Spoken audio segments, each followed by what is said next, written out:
just woke up maybe about 20 minutes ago. I'm on this crazy sleep schedule. And man, I be sleeping so much lately. A lot. It's obsessive. It's like a sleeping disorder or something. I don't know what it, well, I know what it is, but this is crazy. However, I as promised, I was going to start using my tripod, my stand, so that when I'm making stuff, I want a hot meal, vegetarian meal. So I'm getting ready to make that now. I'm going to make some fried cinnamon powdered sugar bread, or just sweet bread. I probably just put honey in it and be done with it. Don't, you know, honey and cinnamon, that is, and be done with it. Yeah, that's what I'm gonna do. And so now I'm gonna load this up on this tripod and get ready to make something to eat, because I don't eat meat. I'm a vegetarian. So here we go. Okay, so I guess you guys didn't see that, huh? I thought I was showing you all that I was dicing up my onions, but I saw that the camera was not even recording. So recording now, right? Yeah, okay, so just show you how I slice my onions really thin.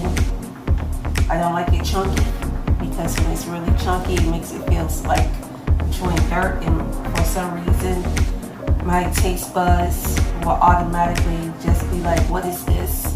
And I have my garlic I'm going to be dicing, and I already have sliced. The mushrooms are already sliced, but I like to slice mine even more thinner, so that's what I'm actually doing now. I'm thinning out my mushrooms even more. I don't mind them being kind of thick though, but you can get more out of them when you just take your time and slice them even more, okay? So I'm going to do this, and I kid you not, this is going to exhaust me. I advocate for those with chronic illnesses and diseases and disabilities with my Gloves On campaign, that you all can go to my website, zinellc.com. That's Z for zebra, H for hotel, E for echo, E for elephant, N for November, llc.com. And please support. You know, all I need is you to sign the petition. If you want to make a donation, you can. Anyone who has been following me for a while, y'all know that whenever I collect donations, I always have posted the budget report. I've always shown where I've used the monies, where the monies have gone to, and I'm just going to be realistic about it. When you make donations to any kind of cause, no matter what it is, whether it's American Red Cross, Cancer Society, whatever, that part of those donations are used to promote, to market, and to operate the nonprofit or the cause, because it takes money. Unless you have some people or companies that's willing to print out flyers for you for free, business cards, rent venues out for you for free and stuff. Unless you have people that's willing to do that, and companies willing to sponsor you like that, you have to use some of that money that is donated to do those things, to have the events, to have the marathons, to organize marathons, to, you know, travel and to go and meet with different organizations and Congress and, you know, wherever else. So some of those donations, that is a part of the donations. But me personally, may actually try to just use as much as my money as possible, my own out-of-pocket money versus money that's donated for those type of expenses, you know.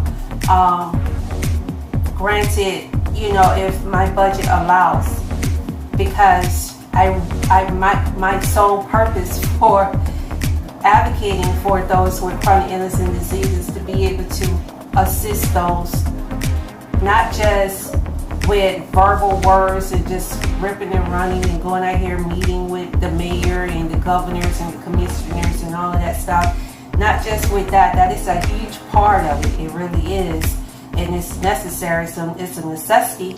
But that's not what I want to use the bulk of the monies for. I really prefer, if possible, to use 70 to 75% of that for donations to actually physically help people who have disabilities and chronic illnesses, whether it's buying them food, helping them to make their home eco-friendly, because when you have chronic illnesses and diseases, chronic illness diseases isn't just limited to autoimmune diseases, muscle tissue disease, respiratory issues, digestive issues, bone issues. It could be a lot of different things that contribute to having chronic diseases and illnesses. A lot of times when most people hear chronic illness disease, they automatically assume that it's just autoimmune. No, it's not just the autoimmune. It's also with the bone marrows, multiple sclerosis, issues with your muscles, issues with your nervous system,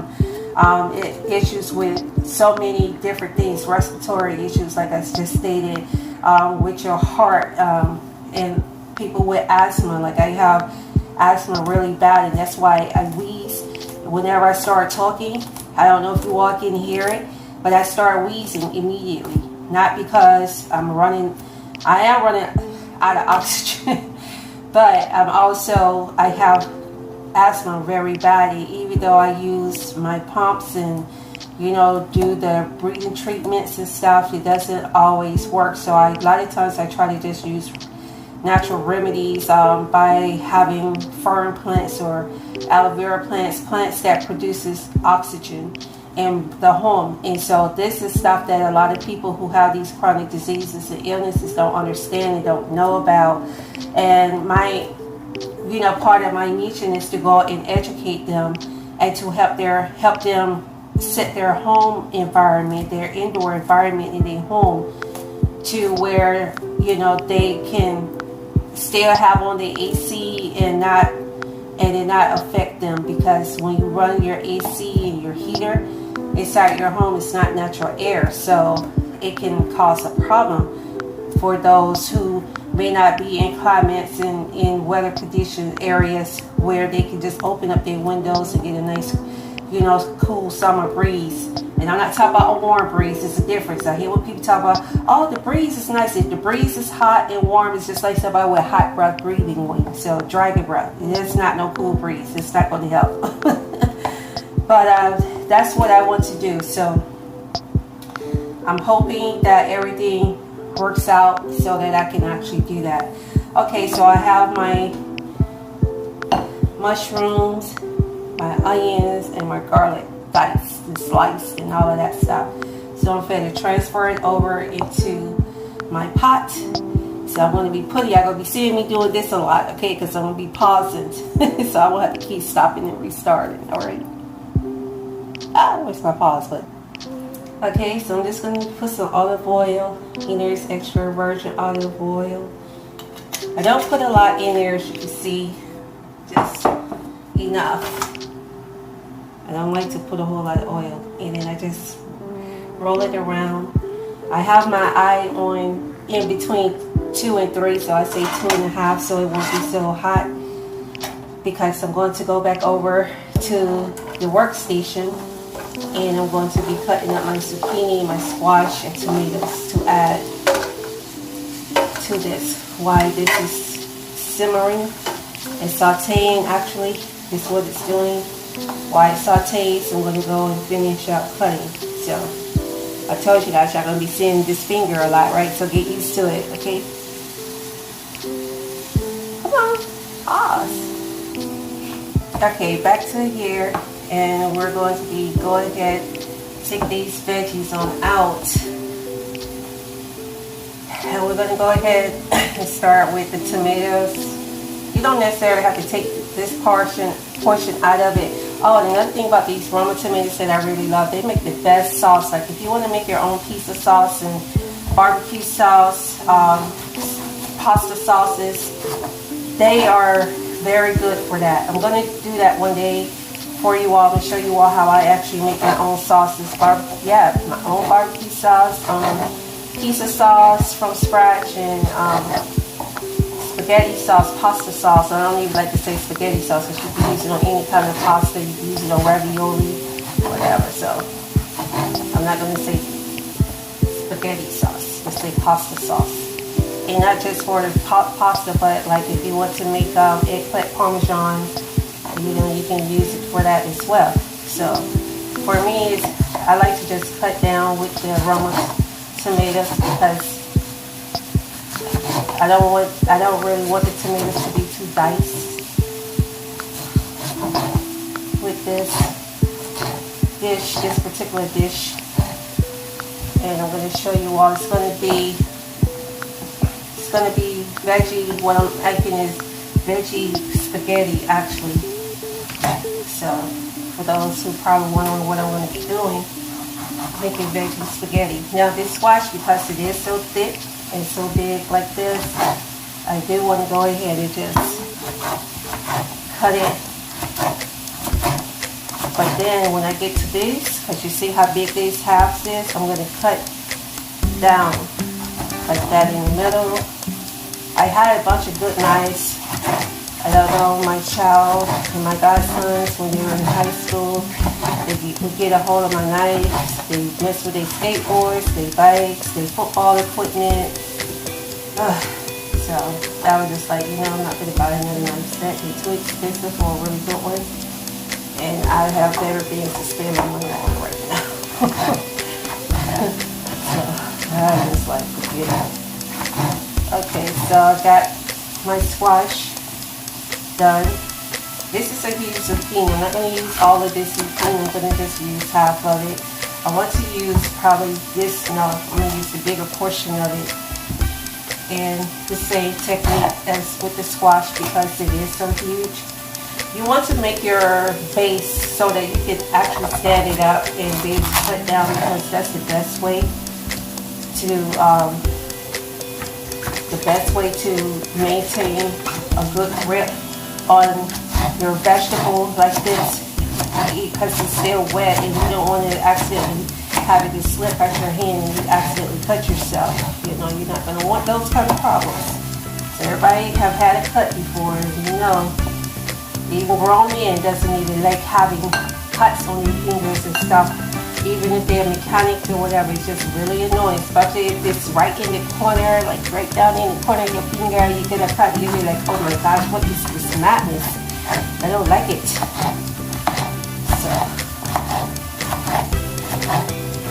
So we're going to go ahead and get these cut up.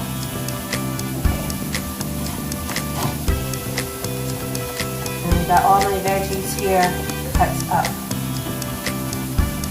Yay! Now what you could do, we're gonna go back over here to this station and we're gonna look at how our vegetables are sizzling. As a matter of fact, I don't even care. I'm just gonna slide it. I ain't cutting off nothing. I want y'all to see all this raw footage. Y'all gonna see my blood, sweat, and tears. Okay? About that. So, got this done here. Get my spoon. You have a favorite spoon that I can use.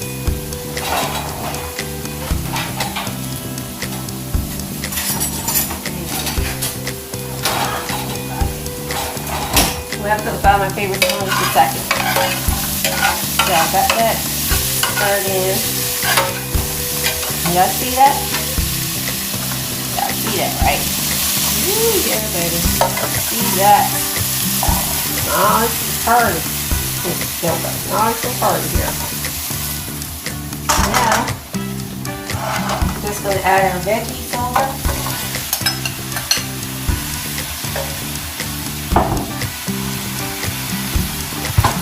We'll go ahead and put some pink salt, Himalayan salt. The best salt to use if you're going to be doing something like this. So add that in there.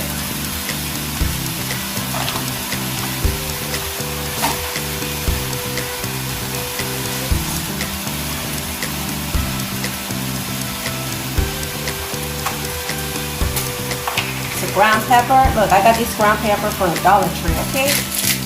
You got to spend all that money. Fresh ground pepper, corn.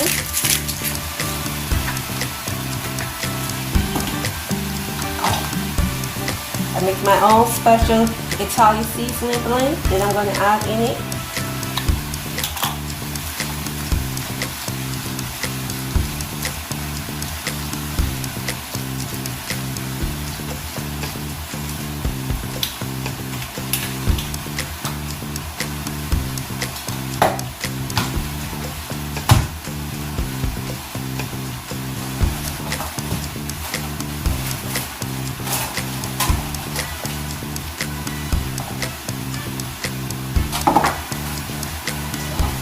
Alright, so my scorching, okay, that's not what, that's my Haitian seasoning. Sit down here, that's silver.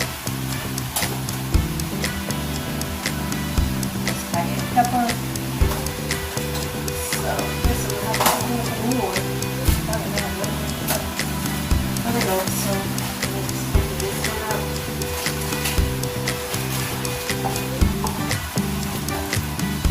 Dang, it's more to the side. Okay, where's my Cajun? I had a lot of Cajun. I had a big thing of Cajun seasoning. I couldn't find it. Shucks. Okay, well, I had a thing of Cajun and seasoning. I don't know what it is. I made it my own seasoning blend. So since I can't find it, I have another seasoning blend that actually have Cajun and seasoning in it. So I'm just going to add just a little bit in it. Just a little bit. Because I have other seasoning and I don't want this too salty. I already add my Himalayan salt in it. So that's the idea. You don't want it too salty. So you want to get that all in real good like that. Can y'all see that? Y'all see that? Hell yeah. Hell yeah, we see it. I'm gonna crank this up. Let's see if it's gonna let me crank it up some more. For y'all. So y'all get a good overhead. There we go. Good overhead view.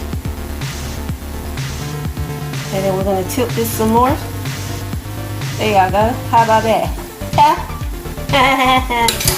Yeah, boy. So we got this cooking and sauteing, and as you see, this is something that I really have to express. Very crucial. You have 4 different types, actually 5 different types of vegetables and herbs in here combined that produces its own water. Zucchini, squash, tomato, onions, and garlic produces its own water. It retains a lot of water, especially zucchini and your squash and tomatoes. So as you all know, I did not add any water to it at all, but water is accumulating on its own because these particular types of vegetables actually produces their own water. So we're going to let that simmer and cook for a bit, and then I'm going to add my sauce. Then once I add my sauce, then I'm going to go ahead and add my noodles. And the dish is going to be done. Hey, yeah. Alright, y'all see that? See how all this water, it produced itself? So you don't have to add any water. It produces its own water. So now what we're going to do, we're going to got it on low, and I'm going to take the lid off because the lid actually makes the water formulate even more. I'm going to take the lid off, and we're going to just let it sit and simmer and suck down that water, and then we're going to add our sauce, and then we're going to add our noodles to it. But for the meantime, in between times, that's what we like to say, we're ready to go over here, and we're going to make our fried honey and cinnamon bread. What do I do with my cinnamon?